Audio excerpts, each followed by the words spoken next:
Good evening. Welcome to Surreal Wednesday. Surreal Wednesday? Isn't it? Oh, no. Wednesday Wisdoms. Life with you is surreal. Could be. Surreal, that's one of the Knights of the Round Table.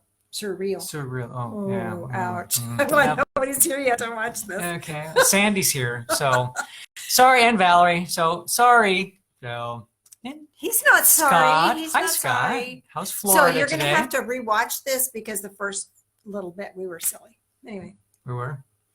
Okay. No. Now we're going to get silly. Lord. Really stupid jokes. So, dogs and cats. Ooh. Yes. Which kind of dog can jump higher than a building? Any dog. Buildings can't jump. What do cats like to eat for dessert?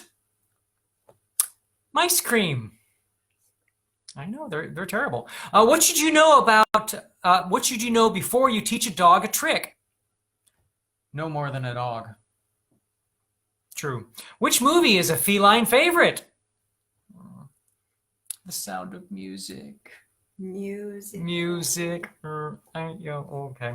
And last but certainly least, why can dogs scratch whenever they want to? They live in a flea country. I know. But I will end with something actually not too bad.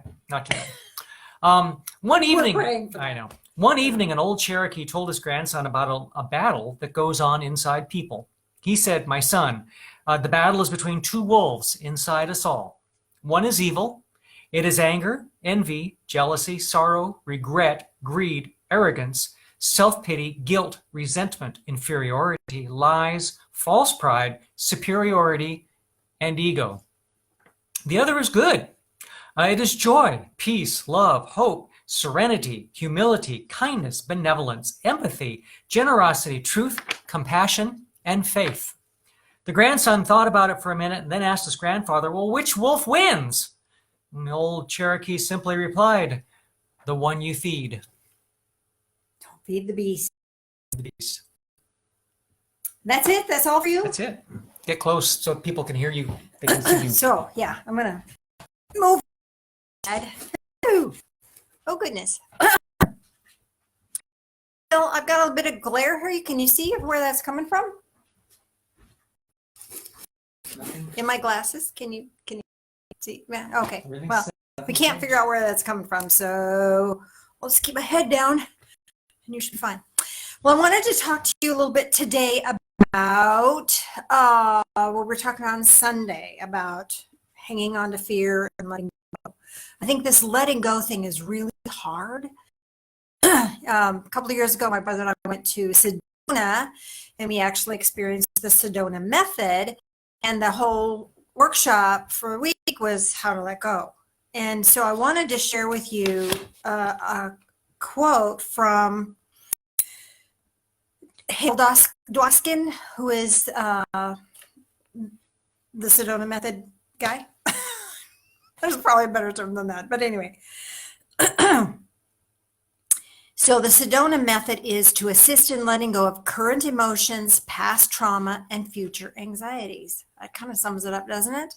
And what he says is allow yourself to welcome pictures, sensations, and sounds that arise in or as the pattern, as a pattern. Welcome as well labels, stories, judgments, and conclusions, concepts that arise within us or as the spin of this energy. So it's like, welcome it. That's that opening, this opening thing. So hanging on takes energy from us and makes us exhausted. Have you heard yourself say, "I'm exhausted lately," because of everything that's going on? This hanging on takes energy. It doesn't give us anything. So let's look at how to let go and maybe some techniques for letting go, because it sounds simple enough. Well, just let go. When you're locked up with something, it's not that simple. And I don't want to minimize the process and minimize the challenge that's here for us to allow that letting go process. The other thing I want you to know is the good book does say in Romans chapter 12, verse 9, let love be without hypocrisy, abhor that which is evil, and cling to that which is good. Now, this abhor that which is evil isn't embracing it and hanging on to it. It's abhor that. Distance yourself from that. Social distancing from hate. But cling to which is good, because when you hold on to the good or you draw that good in, then more good comes and you can then share. So this letting go stuff is just such a challenge, is it not? And it's something that I think what I like about the Sedona method is as best you can for now. As best you can for now. Because guess what? Something new is going to pop up, and next thing I know, I'm all locked up again. So as best I can for now. And then I'll take a look at it again. Now, the other thing Hale Dwoskin mentioned was that sometimes we have trouble letting go of stuff because we think we have to figure it out. We have to know the answer. We have to have a solution. We have to fix it. And that's part of why we can't let go. And so if we can let go of the need to figure it out, and what usually motivates or causes the need to figure it out is the need for approval, the need for security, or the need for control. And if we can figure out which of those things that is driving the clinging to, the hanging on stuff, then we can let go more easily because we're bringing our awareness into that. And like I said on Sunday, as we notice, as we bring our awareness, expand our awareness, then the grip that we have on the tough stuff that we don't like, that which we abhor, we can open up, notice it, welcome it, open up and let it go, and it lets go of us. Because when it's got a stranglehold on us, we suffer. We suffer. And we're suffering needlessly. So letting go is a process. It's not this instantaneous, oh my gosh, I got it, I just let that go. No, if that's what you're doing, you probably aren't really paying attention because there's just so much stuff here. But as you can, as best you can, a little at a time, let go. A little at a time, let go. And notice that it's here. Can't pretend it's not here, but noticing that it's here, and then notice any motivation behind it. You're trying to control something. Do you need approval? Oh, I need to get in this group and chat more about that because these people don't like it either, and they'll approve of my dislike of that. They'll approve of my hate. What? Cling to that which is good.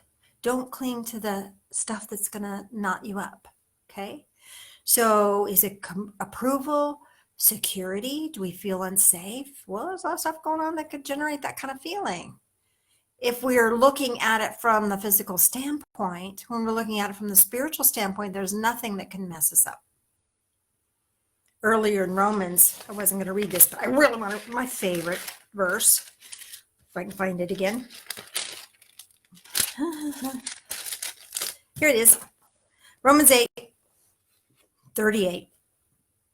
For I'm convinced that neither death, nor life, nor angels, nor principalities, nor things present, right here, right now, nor things to come, nor powers, nor height, nor depth, nor any other created thing shall separate us from the love of God, which is in Christ Jesus our Lord. So nothing can separate us from that divine connection. And if we're looking at divine connection as the key, as the important thing to hang on to cling to draw into us, then everything else will let us go, will give us space and give us peace. So we can generate those energies that we're looking for. Now, I want to share with you that this is a universal thing that affects all aspects of our life. For example, you can use a technique, this letting go technique, this noticing and letting go technique, for physical pain. I want to walk you through a brief process right now wherein we can look at this process and see how it works physically in your body right here, right now. Some of you know I have health issues, and sometimes there's a lot of pain involved with that.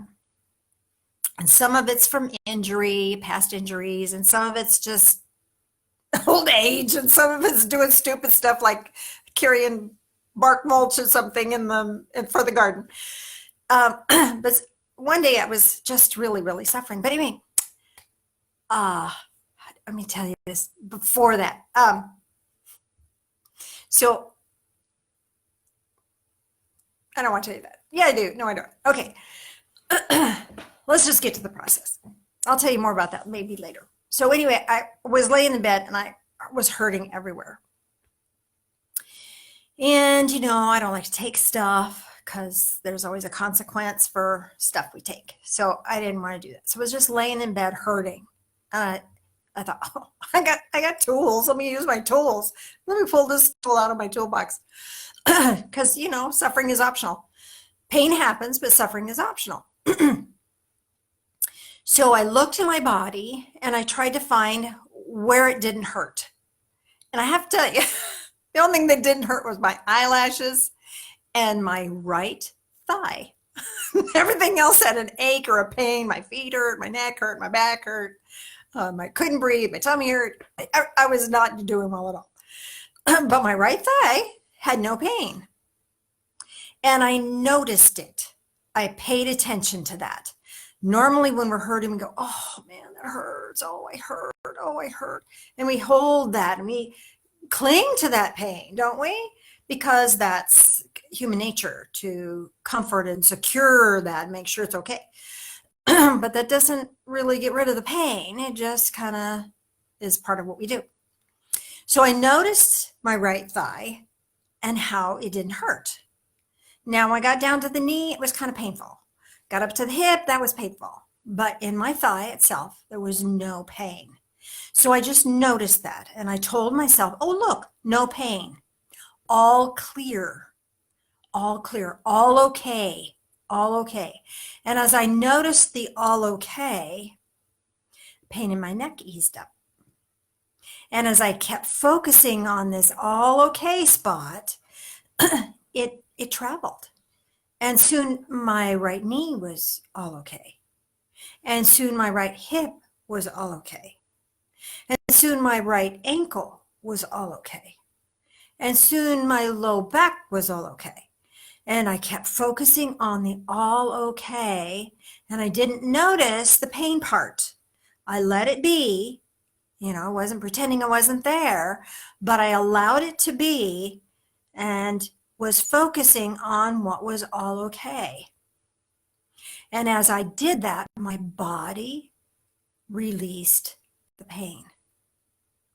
Now, I've got several other techniques I want to share with you about pain, but not today. This one I want you to really pay attention to. So look in your own body and find something that doesn't hurt. And now notice the thing that is hurting. We are human beings. Our bodies are going to have aches and pains. That's just how it is. If you're one of the lucky ones that never suffer, that's great.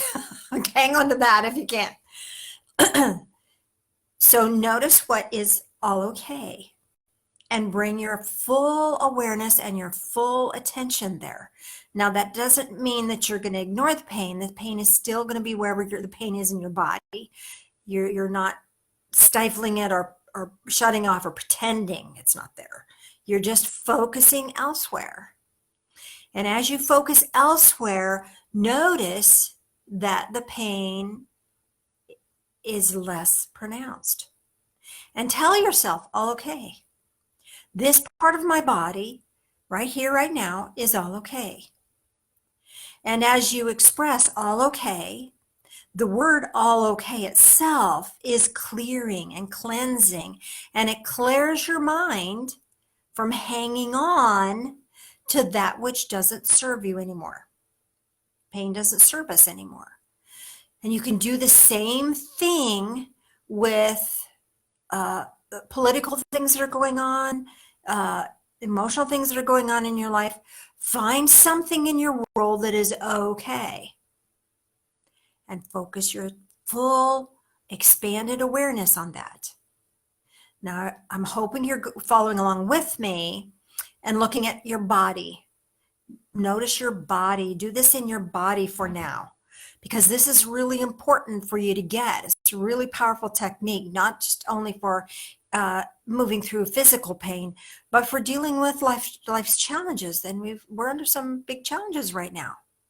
So notice and express all okay. All okay. Really focus there. And notice that the all okay expands. And then the all okay expands even further. And it expands even further. And soon you're going to find that your whole being now is in this space of all okay. And once your physical being is in the space of all okay, guess what? Your aura is in all okay. Your emanations are in all okay, which means that energy that is being emitted from your heart space, from your chakras, from your energy portals, those are all emanating all okay. And what is going to be drawn to you? That which is all okay. And you'll get more of that. Now, when you see the things that are not okay and they're not okay with you, rather than grabbing onto them, you're going to abhor them, just set them aside and focus back again on all okay. And as you move into all okay, your mind is all okay, your heart is all okay, your gut feeling is all okay, and your body is all okay. Because we're carrying a lot of this trauma that's being generated in our world right now. We're carrying that in our physical form. Bringing all okay into it now. Add another level to this. Now in this all okay, wherever you've been focusing, you're all okay. Bring divine light in and let that touch this as well. And what happens is that all okay expands even further and faster.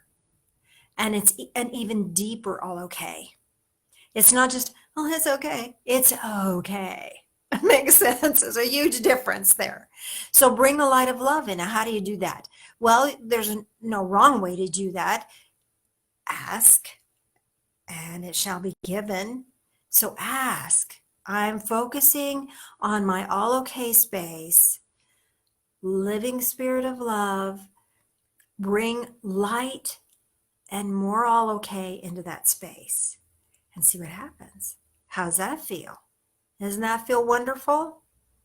And as you're bringing that, your attention and divine attention into that all okay, you can feel that just expanding and opening and giving you more of what you really want, which is this loving, healing, kindness, compassion, the joy. It's like Phil's joke that he read at first. Which wolf are you feeding? You're feeding this powerful wolf of love. And that powerful wolf will guide you, whereas the other will drive you into pain and sorrow. So let's feed this with this attention. So again, look at yourself, look at your body. Notice what is all okay. Give it every bit of your focus. It's all okay. Tell it, it's all okay. Thank you for being all okay, life. Thank you for that. And notice it, pay attention to that. Now ask Divine Source, whatever that is for you, to feed living light of love into that okay, that space that's okay. And see how that expands and it grows and it feeds and it fills and it expands your awareness even further. How's that feeling for you? I have no idea how we're doing on time. I think we're getting close to the end here. So if you have questions about this process, would you text them to the Facebook here? And Phil will buzz me on the intercom and we'll chat about it. So again, bringing your attention to that which is all okay. And sometimes it takes a while to find that which is all okay. But find it in your body. If you can't find it in your external world, find it in your physical form. Find it. Maybe it's my left nostril is all okay. Everything else is messed up. It just doesn't matter. My hair doesn't hurt. Okay. It may not look great, but it doesn't hurt. Find something in your being that is all okay. Because we tend to focus on what's not okay. And we amplify that. So now we're just looking at what's okay and amplifying that. So are there any questions, Mr. Phil? Where's my phone? See if I can get him on the intercom.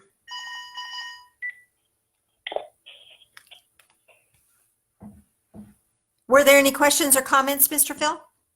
Here. He's looking. And focus on home. If not, that's okay. And again, text it in, write it in, and even if we log off, I can get back to you personally. No comments, no questions yet. No questions. Okay. I really hope you'll try this. I think this is really powerful. And here's what I was going to tell you earlier. I'll tell you now. So when I was growing up, I had migraines terribly. And our family just didn't do anything about that. You know, I was always told, oh, that's grandma's sick headaches. She always got those. And all she did was go to bed. So that's all I got. You know, when I got to be older, married and grew up and la la la. Well, I hopefully grew up first, then married. No, I think I didn't do that right. Anyway, so when I was older, we didn't have health insurance. I didn't have any financial stuff. So I had to find techniques that worked without external pills and things. So I've got several techniques that are extremely powerful for removing pain. But this is one of the first ones that I discovered, and it's really, really powerful. Okay, so I think that's all, Mr. Phil. I think he's on his way out. No questions, easy peasy. We'll leave you with an energy circle. Our dog has been quiet. And the dog has actually been quiet tonight. How nice. It's amazing, amazing. All right, so do our little energy circle here. There we go. So whether you're doing this for yourself, you can just do this to yourself, whatever, or with a buddy.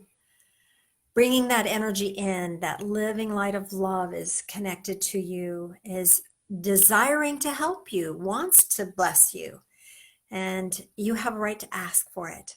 So ask and receive that. And as you bring that energy in, let it touch your heart space. Let it go through your whole being. And with gratitude, send it to your left. And with gratitude, send it to your right. Receive from your right. Send to the left, receive to the right. I was doing there, left and right. There, left and right. You know, that's too much for me. You just got to figure it out yourself. As that energy is cycling, oh boy, ours just kicked up. As that energy is cycling around, there may be someone in your circle of influence that could use healing or comfort or encouragement. And if you're mindful of them, they'll share in this energy with us. And the more open they are, the more they can receive. So let's hope that they're open. So in your awareness, just hold them in your awareness for a moment. It feels good to be a blessing, does it not? Deep breath in. And exhale to release them, bringing fresh, bright energy in from that higher source. Collect all that you would like to take with you. Bring it into your heart space. May your life be a prayer. God bless, and we'll see you next time, Sunday. Sunday. Sunday.